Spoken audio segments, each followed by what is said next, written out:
இட்லி, தோசை, பூரி, பரோட்டா, சோறு எல்லாத்துக்கும் பொருந்தும்.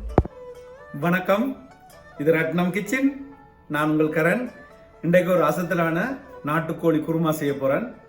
எப்படி செய்கிறேன்னு காமிக்கிறேன், வாங்க பார்க்கலாம். இப்போ பார்த்தீங்கன்னு சொன்னால் 1 கிலோ நாட்டுக்கோழி வெட்டியெல்லாம் ப்ரிப்பேர் பண்ணி வச்சுருக்குது. அதுக்கு தேவையான பொருட்கள்: வெங்காயம் 7 காஞ்ச மிளகாய், 1 மேசக்கரண்டி பெருஞ்சீரகம், 1 மேசக்கரண்டி மிளகு, 3 பூண்டு சின்னதாக வெட்டி வச்சுருக்கேன். அதோடு இஞ்சி பூண்டு அரைச்ச விழுது இருக்குது. மற்றது மஞ்சத்தூள், தேங்காய் அரைமுடி. இப்போ அரைச்சி கொண்டு வருவோம், வாங்குவோம். இப்போ சட்டி சூடாக இருந்துச்சு. இதில் நான் மேசக்கரண்டியால் 4 கரண்டி எண்ணெய் விடுறேன்.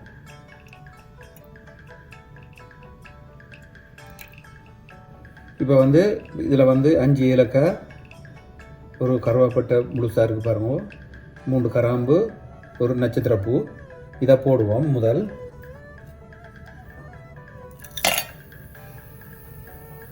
எண்ணெய் கொதிச்சிருச்சு. ஒரு கொஞ்ச நேரம் பாருங்க. இப்போ இது சரியாயிருச்சு. நான் கஜு ஒரு 5 கஜு சின்னதாக வெட்டி வச்சுருக்கிறேன். அது முதல் சொல்லல, அதையும் போடுவோம். போட்டால் அது சேர்ந்து விரையில் நல்லா இருக்கும். மற்றது கருவேப்பிலை. இப்போ இதை லேசாக வதக்கிடுவோம்.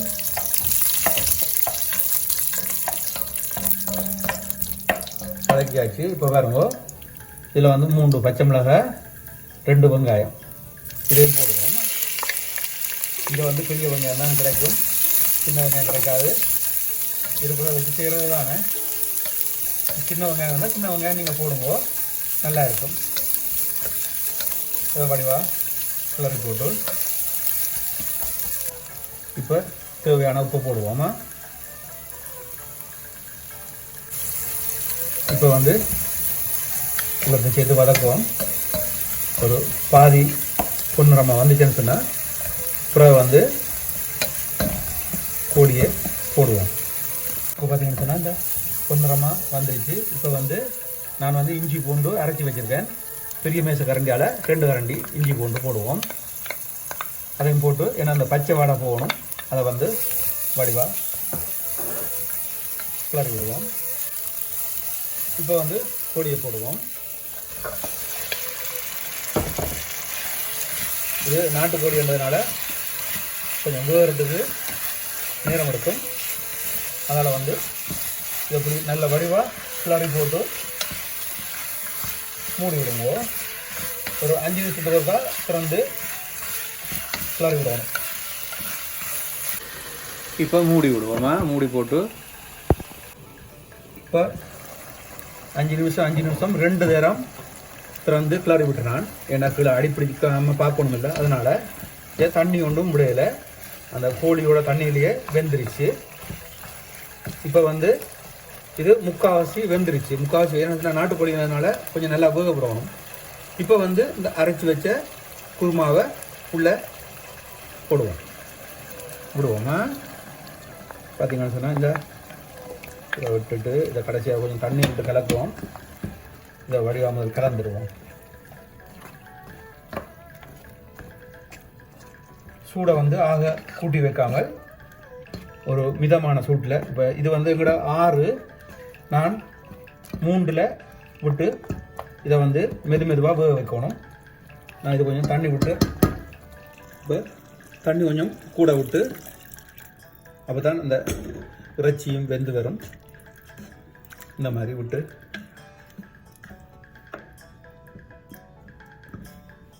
இட்லிக்கு சூப்பராக இருக்கும்.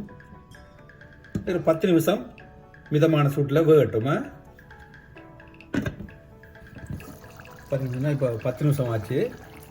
நான் அந்த இட்லியோட சாப்பிட்றதுக்காக குருமா கொஞ்சம் தண்ணியாக வைக்கிறேன்.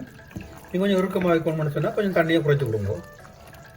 பார்த்தீங்கன்னு சொன்னால் இந்த இப்போ மேக்ஸிமம் வெந்து வந்துருச்சு குருமா. உப்பு தேவைன்னு சொன்னால் நீங்கள் கொஞ்சம் போடுங்க. எனக்கு உப்பு கொஞ்சம் காணாது, நான் மறுபடியும் கொஞ்சம் போடுறேன். போட்டு கிளறி விட்டு ஒரு 5 நிமிஷம் இப்படி திறந்தபடி மூடாதீங்க, மூடாமல் திறந்தபடி விடுங்க. ஒரு 5 நிமிஷம் மிதமான சூட்டிலேயே இருக்கட்டும். 5 நிமிஷம் ஆச்சு. இப்போ குருமா ரெடி ஆயிடுச்சு. இது ஒரு பவுலுக்கு மாற்றுவோம். பார்த்தீங்கன்னு சொன்னால் எண்ணெய் தன்மை இல்லாமல் எண்ணெய் வந்து அளவாக இருந்துச்சுன்னு சொன்னால் குருமாவும் நல்லா இருக்கும். சரி, பவுலுக்கு மாற்றுவோம். இப்போ கொஞ்சம் மல்லியில் மேலே போடுவோம். பார்த்தீங்கன்னு சொன்னால் அருமையான நாட்டுக்கோழி குருமா ரெடி ஆயிடுச்சு. வாங்க சாப்பிடலாம். இதோட வந்து பூண்டு வேர்க்கடலை சட்னியும் செய்வோம். ஒரு வெங்காயம், பெரிய வெங்காயம், 10 பூண்டு, 10 காஞ்ச மிளகாய், 50 கிராம் வேர்க்கடலை, ஒரு அரைக்கரண்டி பெருஞ்சீரகம். இதில் வந்து எண்ணெய் ஒரு கரண்டி மீசக்கரண்டியாக விட்டுட்டு கொஞ்சோண்டு பெருஞ்சீரகத்தை போட்டுட்டு நான் வந்து இந்த காஞ்ச மிளகாய் வந்து ஒரு 15 நிமிஷம் தண்ணியில் ஊற விட்டுட்டு அப்புறம் அதான் இந்த எடுத்து நான் அப்போ கொஞ்சம் அந்த அரைப்படைக்கில் வந்து நல்லா அரைஞ்சி வரும். அதனால் வந்து இப்போ இதை போட்டு லேசாக கிளறி விடுங்கோ. கிளறி போட்டு இப்போ பூண்டை போடுங்கோ. பூண்டு வந்து இந்த 10 பூண்டுண்டைக்கில் வந்து பெரிய பூண்டு, சின்ன பூண்டுன்னு சொன்னால் 20 பூண்டு போடணும். இப்போ வந்து பாருங்கள், இப்படி கிளறி போட்டு இதோட வந்து இப்போ வெங்காயத்தை சேர்ப்போம். வெங்காயத்தையும் சேர்த்து வடிவாக கிளறுங்கோ. இந்த மாதிரி கிளறி போட்டு பார்த்தீங்கன்னு சொன்னால் இப்போ கருவேப்பிலை, காஞ்ச கருவேப்பிலாம் கிடக்கு, பரவாயில்ல போடுவோம், நல்லா தான் இருக்கும். வடிவாக கிளறி போட்டு இப்போ தேவையான அளவு உப்பை போடுங்கோ. போட்டுட்டு இந்த வேர்க்கடலை கச்சான், அது வந்து ஏற்கனவே வறுத்த கச்சான் தான், அப்போ அதையும் சேர்த்து கிளறுங்கோ. இந்த மாதிரி கிளறி போட்டு ஒரு பெரிய நெல்லிக்காய் அளவு புளி அதையும் போட்டு கிளறுவோம். புளி கொஞ்சம் சூட்டில் வந்து கொஞ்சம் இப்போ வந்து அரைச்சி எடுத்தாச்சு. அரைச்சி எடுத்ததை இப்போ வந்து ஒரு தாளித்து போட்டு ஒரு கரண்டி நல்லெண்ணெய் விட்டுருக்குறேன். ஒரு அரை கரண்டி சின்ன கரண்டியால் கடுகு போட்டு தாளித்து போட்டு இப்போ அரைச்சி வச்ச சட்னியை அதில் ஊற்றுவோம். இதோட இன்னும் கொஞ்சம் தண்ணியும் சேர்த்து கலப்போம், இல்லைன்னு சொன்னால் இறுக்கமாக இருக்கும். இப்போ ஒரு பவுலில் விடுவோம். இப்போ பவுலில் ஊற்றியாச்சு. அருமையான சட்னி, பூண்டு வேர்க்கடலை சட்னி சரி. அதோட வந்து இந்த குருமா ரெடி ஆச்சு. பிடிச்சிருந்தால் லைக் பண்ணுங்கள், ஷேர் பண்ணுங்கள், சப்ஸ்கிரைப் பண்ணுங்கள். நன்றி.